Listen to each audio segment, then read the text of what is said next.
My next patron question is from Micah, who wants to know which comedic fantasy film I think is better, Enchanted or Ella Enchanted.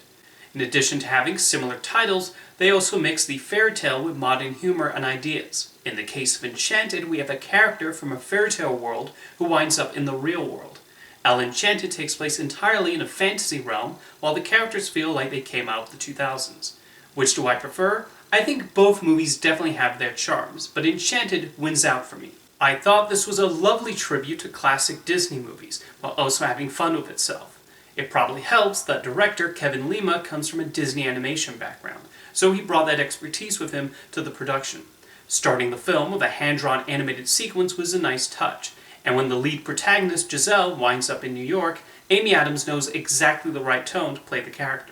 Adams is perfect in the role, bringing so much charm and humor, but also plenty of depth too, as we see her adjust to the big city. James Marsden is also a delight as the prince searching for her, and Patrick Dempsey makes for a solid leading man. Alan Menken and Stephen Schwartz wrote some fantastic songs for Enchanted, with my favorite being the Central Park number, That's How You Know. And Menken's score has maybe some of the best compositions he's ever composed. It's also a lot of fun spotting all the Disney references and Easter eggs peppered throughout the movie. However, even as Enchanted makes fun of fairy tales, there's also a genuine love for the eternal appeal of those stories. And it's a touching romantic comedy too, with the relationship between Giselle and Dempsey's character Robert developing really nicely, and culminating in that amazing ballroom sequence. Interestingly, the original script for Enchanted, written in the 90s, was a lot more adult and raunchy. And yet, what's remarkable is that after years of other writers coming on board to change the script, the original screenwriter, Bill Kelly, was brought back and worked closely with Lima to get the film to its final, more family-friendly stage. Enchanted is actually one of my favorite live-action Disney films, and an excellent pick-me-up.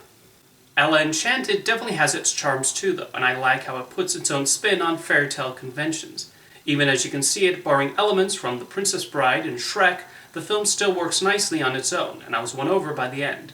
Admittedly, it took me a little while to get into the movie, as there's a lot of setup to get through in the first act, from Ella getting the obedience spell put on her, to the Cinderella-esque arrival, the evil stepmother and stepsisters.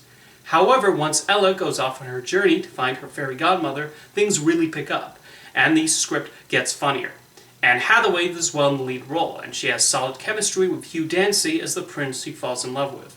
The filmmakers do some clever things with the obedience spell, and there are plenty of funny bits when others get confused by Ella's actions.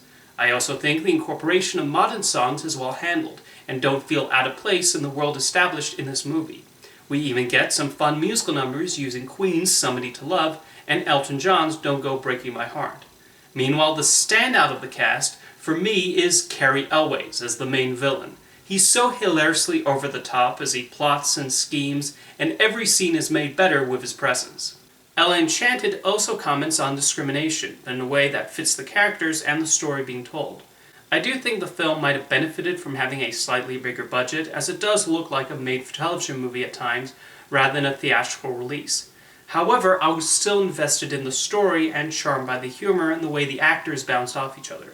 I was actually surprised to learn Ella Enchanted flopped at the box office, as it seems like the kind of movie that would have pulled in decent numbers. Maybe Miramax just did not do a good job of marketing the movie and getting the word out there. I don't know if it eventually developed a significant following, but I myself was happy this question led me to watch it for the first time. Anyway, let me know in the comments whether you prefer Enchanted or Ella Enchanted, and thank you for your question, Micah.